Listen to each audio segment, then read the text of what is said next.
ಭೂಮಿಗೆ ನಾವೇನು ಮಾಡಿದ್ದೀವಿ, ಶಕ್ತಿ ಕಡಿಮೆ ಮಾಡಿದ್ದೀವಿ. ಅದಕ್ಕೆ ಅವ್ರು ಸರ್ ಹೇಳಿದ ಪ್ರಕಾರ ನೀವು ಎರೆಗೊಬ್ಬರ ಅದು ಜಾರಿ ಹೇಳಿದ್ರಲ್ಲ, ಅದು ಮೆಥಡ್ ಮಾಡಿದ್ದಾರೆ ಸರ್ ಹೇಳಿದ್ರು. ಪ್ರಾಕ್ಟಿಕಲ್ ಅವರು ಮಾಡಿ ಮುಗಿಸಿದಾರೆ, ಅದಕ್ಕೆ ನಿಮ್ಗೆ ಹೇಳಿದಾರೆ. ಪ್ರಾಕ್ಟಿಕಲ್ ಅವ್ರು ಮಾಡಿಸಿದ್ದಾರೆ. ಇಳಿಜಾರು ಮಾಡಿ ಒಂದು ಪ್ಲಾಸ್ಟಿಕ್ಗೆ ಎಷ್ಟು ಖರ್ಚಾಗ್ತೈತಿ, ಭಾಳ ಖರ್ಚಾಗೋದಿಲ್ಲ, ಭಾಳ ಖರ್ಚಾಗ್ತೈತಿ. ಹೊಸಾಗಿಂದ ಎಲ್ಲ ಏನು ಮಾಡಿ ನೋಡ್ರಿ, ಒಂದ್ಸಲ ಪ್ರಾಕ್ಟಿಕಲ್ ಮಾಡಿ ಒಳ್ಳೆ ರೀತಿಯಿಂದ ಮಾಡಿ ಅಂತ ಹೇಳಿ ಈ ಗಂದಿವಾಡ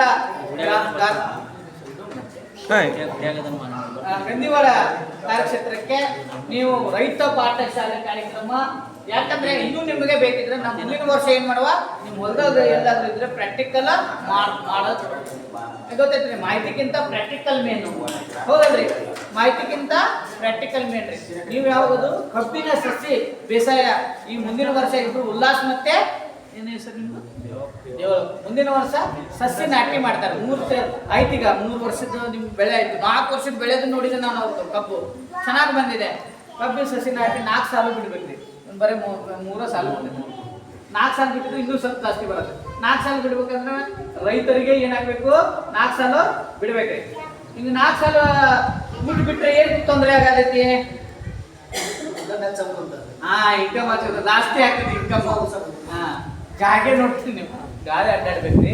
ಕಸ ಕಡ್ಡಿಗಳು ತೆಗ್ಯಾಕ ಚೆನ್ನಾಗಾಗ್ತೈತಿ. ರುಂದಿ ಹಾಕ್ತಿರಲ್ಲ, ಅದಕ್ಕೆ ಕೊಳ್ಯಾಕ ಒಂದು ಹವಾ ಬೇಕ್ರಿ, ಹೌದಲ್ರಿ? ಅವಾಗ ಕೊಳಿತಾವು, ಆಮೇಲೆ ಸಾಯ್ತಾವ್ರಿ. ನೀವು ಕೀಟನಾಶಕಗಳು ಹೊಡಿದ್ರೆ ಕೊಳಿತಾವ್ರಿ ತಾನ. ಈಗ ಸರ್ ಹೇಳಿದ್ರು, ಅದು ತೆಗೆಯುವಾಗ ಕೊಳಿತ ಮೇಲೆ ನೀವು ಕಿತ್ತೋದಿಲ್ಲ, ಒಂದ್ಸಲ ಕೈ ಮಾಡಿ ಹಿಂಗ ಮಾಡಿ ಮಾಡಿದ್ರೇನು ಕೊಳಿತಾವು.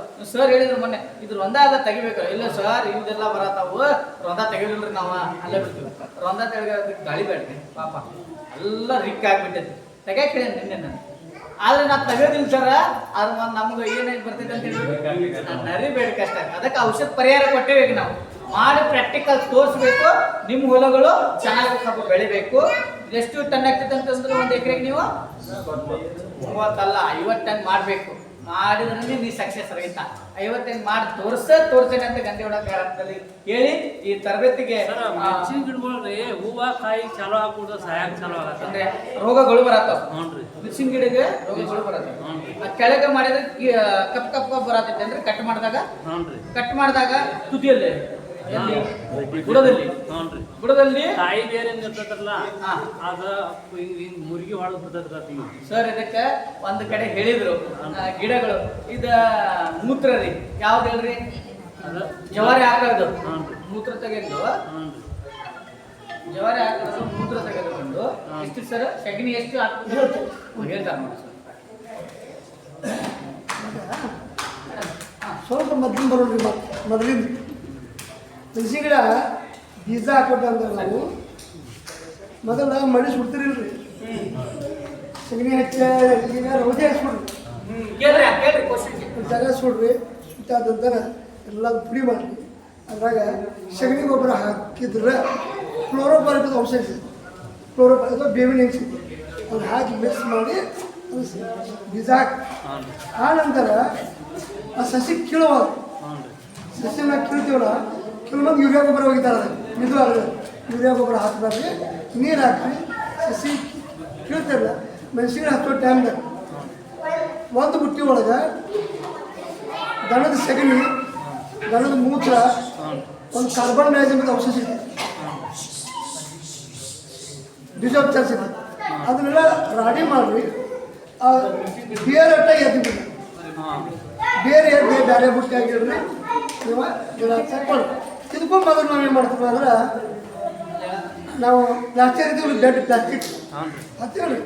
ಅದಕ್ಕೂ ಮೊದಲು ನಾವು ಬೆಡ್ ಮಾಡ್ತೀವಲ್ಲ, ಅದಕ್ಕೆ ಯಾವುದೇ ಒಂದು ರೋಗನಾಶಕ ಮತ್ತು ಕೀಟನಾಶಕ ಔಷಧ ಸ್ಪ್ರೇ ಮಾಡ್ತೀವಿ. ಪೂರ್ತಿ ಒಣ ಮಣ್ಣಿ ಸ್ಪ್ರೇ ಮಾಡೋದ್ರಿಂದ ಒಣ ಮಣ್ಣಿ ಸ್ಪ್ರೇ ಮಾಡಿರಿ. ಸ್ಪ್ರೇ ಮಾಡಿ ನೀವು ಪ್ಲಾಸ್ಟಿಕ್ ಹಾಕಿರಿ, ಬುಡಕ್ಕೆ ನೀವು ಡ್ರಿಪ್ ಹಾಕ್ತೀರಿ. ಆಮೇಲೆ ಏನು ಸಗಣಿ ಒಳಗೆ ಎದ್ದಿದ್ದು ನೀರು ಐತಿಲ್ಲ ಬೇರೆ, ಅದನ್ನು ಹಚ್ಚಾದ ನಂತರ 1 ತಿಂಗಳ ಒಳಗೆ 1 ಸಲ ಔಷಧಿಗಳ ದನದ ಮೂತ್ರ 1 ಪಂಪಿಗೆ 1 ಚರಿಗೆ ಹಾಕಿ ಗಿಡ ಬಡ್ಡೆಗೂ ಸುರಿ, ಮ್ಯಾಗೂ ಸ್ಪ್ರೇ ಮಾಡಿ 2 ಸಲ ಮಾಡಿರಿ. ಮುಂದೆ ನೀವು ಒಂದು 50 ಗಿಡಗಳು ಸಾಯ್ತಾವ ಅಂತಿರಲ್ಲ, ಬರೀ 5 ಗಿಡ ಸಾಯ್ತು. ಗ್ಯಾರಂಟಿ ಐತಿ. ಮೇನ್ ಅಂದ್ರೆ ನಾವು ಬೀಜೋಪಚಾರ ಮಾಡೋದಿಲ್ಲ. ಕ್ಲೋರೋಪರಿಪಾಸ ಅದು ಕಾರ್ಬನ್ ಡೈಆಕ್ಸೈಡ್ ಎರಡೂ ಔಷಧಿ ಮಿಕ್ಸ್ ಮಾಡಿರಿ ಸ್ಪ್ರೇ ಮಾಡಿ ಅದಕ್ಕೆ ಪ್ಲಾಸ್ಟಿಕ್ ಹಾಕಿರಿ ಪ್ಲಾಸ್ಟಿಕ್ ಗೋಲ್ ಮಾಡಿರಿ ಮತ್ತು ಗಿಡ ಅದಕ್ಕೆ ಹಚ್ಚಿ ಮಾಡೋದ್ರಿಂದ ಸ್ವಲ್ಪ ಸಾಯೋದು ಭಾಳ ಕಡಿಮೆ ನಾ ಹೇಳಿದ್ದೇನು ಭಾಳ ಮಂದಿ ಸಕ್ಸಸ್ ಆಗೈತಿ ಅದಕ್ಕೆ ಮಾಡಿ ಎಕ್ದಮ್ ತರೋದು ಹತ್ತೋದು ಮಾಡಕ್ಕೆ ಹೋಗೋದು ಮತ್ತು ಸಡನ್ ಏನು ಮಾಡಕ್ಕೆ ಹೋಗ್ಬೇಕು